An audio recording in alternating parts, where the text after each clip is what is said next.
গেছিলাম। এখনই একবার মলয়ের কাছে যাব নাকি কাল? না না, এমনি অনেকটা দেরি হয়ে গেছে। আমি অলরেডি অনেকটা পিছিয়ে আছি। নিজের অতীতটা জানতে গেলে আমাকে অ্যাজ সুন অ্যাজ পসিবল ঠিকানাটা জানতে হবে মলয়ের থেকে। আর জেনে সেটা আমায় কালই আরুকে জানাতে হবে।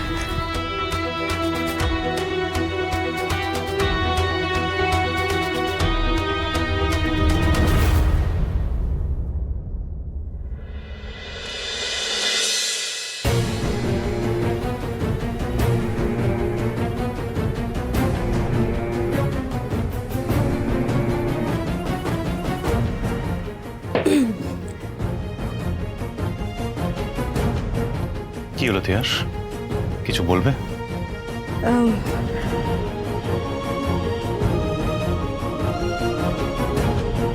তিয়াস, হ্যাঁ কি হয়েছে? তুমি কি বলো তো মল্লার, আমি রোজ এসে ঘরটা গুছিয়ে দিয়ে যায়, তুমি কি করো? মানে অগোছালো করে রাখো কি করে? কারণ আমি চাই যে তুমি রোজ এসে গুছিয়ে যাও, তাই।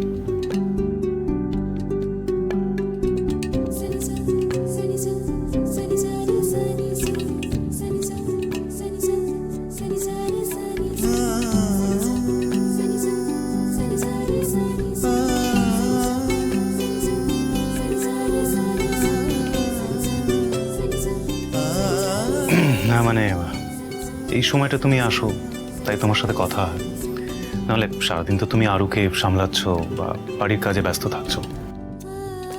হ্যাঁ ব্যস্ত থাকি, কিন্তু আমি থাকলে কথা বলে তোমার কাজের অসুবিধা হয় না? এতে অসুবিধে কিসের? সারাদিনে এই সময়টা তো আমার সবচেয়ে ভালো যায়। আর বলো, তোমার হসপিটালের কাজকর্ম কেমন চলছে? ভালোই চলছে। কেন বলো তো? না তুমি সেদিন বললে না যে তোমার মানে একটা পেশেন্টের প্রচন্ড ক্রিটিক্যাল একটা অপারেশন ছিল, তুমি আর তোমার টিম সো মাচ টেনশন, তাই জিজ্ঞেস করছি। সে তো আগের সপ্তাহে মিটে গেছে। আচ্ছা আচ্ছা মল্লার, আমাদের আগের বাড়ির ঠিকানাটা কি ছিল গো, যেখানে আগুন লেগে গেছিল?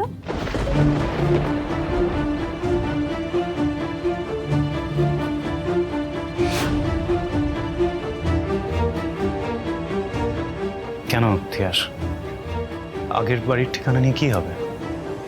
আসলে ডক্টর শালিনী উনি বলছিলেন যে আমাকে 10 বছর আগেকার কিছু কথা জানতে, আমার সুবিধা হবে।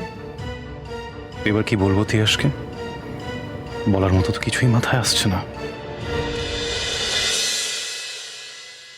হ্যাঁ আন্টি, আমি তিয়াস ব্যানার্জির পুরো কেসটাই স্টাডি করেছি, আর সেটা থেকে আমার যা মনে হয়েছে ওনার জীবনে যে ধোঁয়াশাগুলো রয়েছে না, মানে ওনার পাস্ট, 10 বছর আগের পাস্ট, সেই কথাগুলো যদি ওনাকে আমরা মনে করাতে পারি তাহলে হয়তো ওনার অবস্থার অনেক উন্নতি ঘটতে পারে। আচ্ছা আন্টি, আপনি কিছু জানেন ওনার ব্যাপারে? দেখো আরোহী, জানি বলতে ডক্টর ব্যানার্জির বাড়িতে আগুন লাগার পর থেকেই তিয়াসের এই ট্রমাটা শুরু হয়েছে।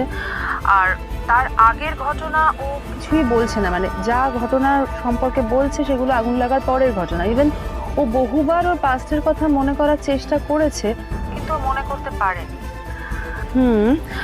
অ্যাজ পার ইউর সাজেশন, আমি এক্ষুনি একবার ডক্টর ব্যানার্জির সাথে কথা বলে দেখতে পারি ওনারা যদি তিয়াসকে ওর পাস্টের বিষয়ে কিছু মনে করাতে পারে। হ্যাঁ আন্টি, ঠিক আছে।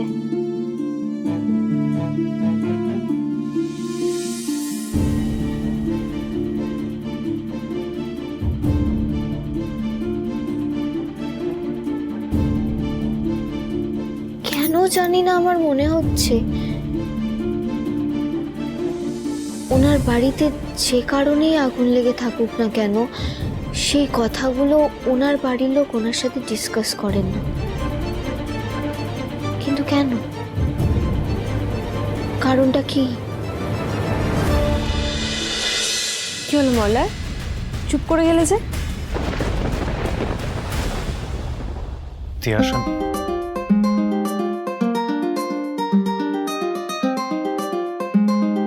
ডক্টর শালিনী এখন এত রাতে? তিয়াস এক মিনিট।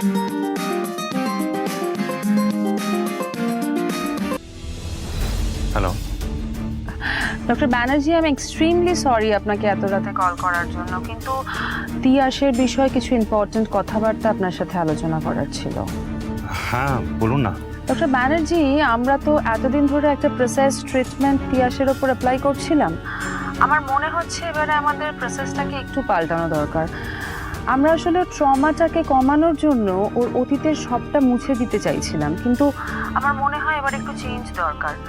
আমি চাইছিলাম আপনি যদি ওকে ওর অতীত সম্পর্কে আরও একটু বেশি করে কিছু বলেন, তাহলে যদি একটু বেটার কোনো রেজাল্ট পাওয়া যায়। এই ধরুন ধরুন আপনাদের বিয়ের আগের ঘটনাগুলো যদি ওর কাছে আপনি বলেন, কিংবা 10 বছর আগের ঘটনাগুলো যদি বারবার ওর কাছে বলতে থাকেন, বা এমন কোনো কথা যেগুলো ধরুন কেউ জানে না বা কোনোদিন কেউ ওর সঙ্গে আলোচনা করেনি, ইভেন আপনিও করেননি, সেই ধরনের কথাবার্তাগুলো যদি একটু যত্নশীল হয়ে ওর কাছে থেকে ওকে বারবার মনে করানোর চেষ্টা করেন, আমার মনে হয় সেক্ষেত্রে আমরা একটা বেটার রেজাল্ট পেতে পারি।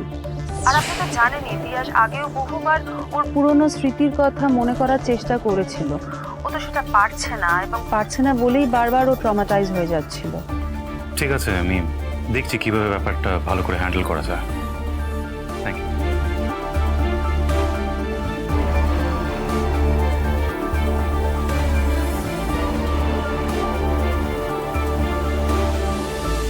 বললে না তো যেটা জিজ্ঞাসা করলাম।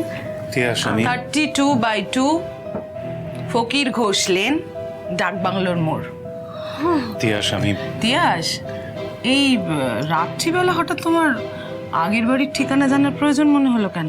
তিয়াস তোমাকে কিন্তু মল্লার, তুই তো দেখছি শাশুড়ি বৌমাকে কথাই বলতে দিবি না।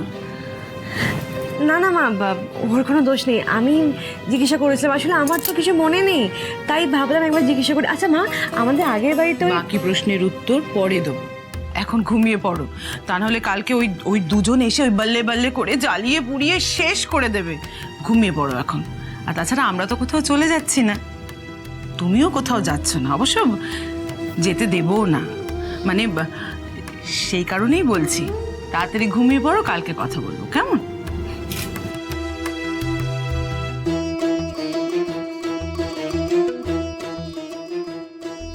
মা, তুমি কেন বারবার তিয়াসকে মিথ্যে কথা বলছো? 10 বছর কেটে গেছে, এখন তো অ্যাটলিস্ট ও সত্যি কথাটা ডিজার্ভ করে জানা। মল্লার, তোকে সব কথার উত্তর দিতে হবে? সব কথা ছাড় না, বাদ দে না। তুই বুঝতে পারবি একদিন না একদিন, ঠিক বুঝতে পারবি আমি কেন এগুলো বলছি, কেন এগুলো করছি। ঘুমিয়ে পড়, কাল আবার কথা হবে, কেমন? Good night.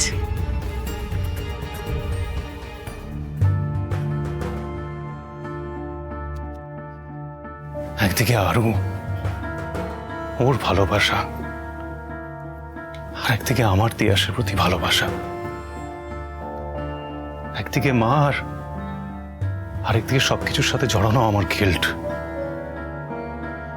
কোনটাকে ছেড়ে কোনটাকে গুরুত্ব দেবো আমি জাস্ট জানি না, কিছুতেই বুঝতে পারছি না আমি, কিছুতেই না।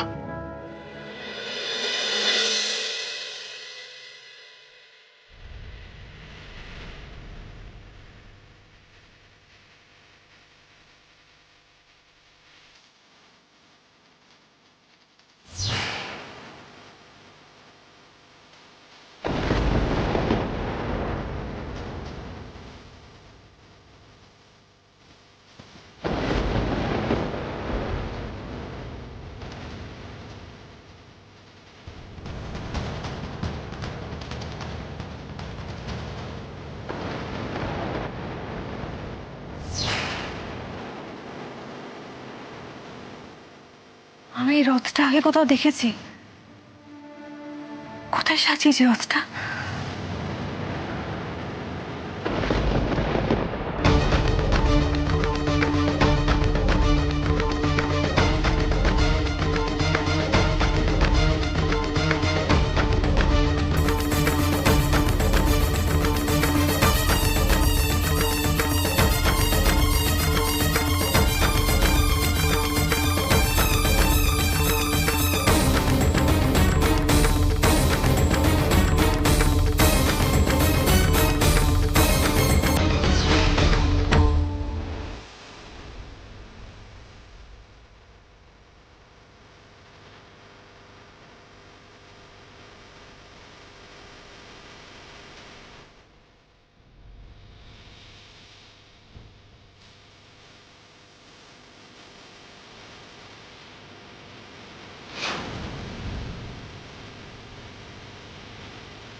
এবার এটা আমি আমার মেমোরি ডায়েরিতে রেখে দিই। সব কিছু একসাথে থাকলে আমার খুঁজে পেতে সুবিধা হবে।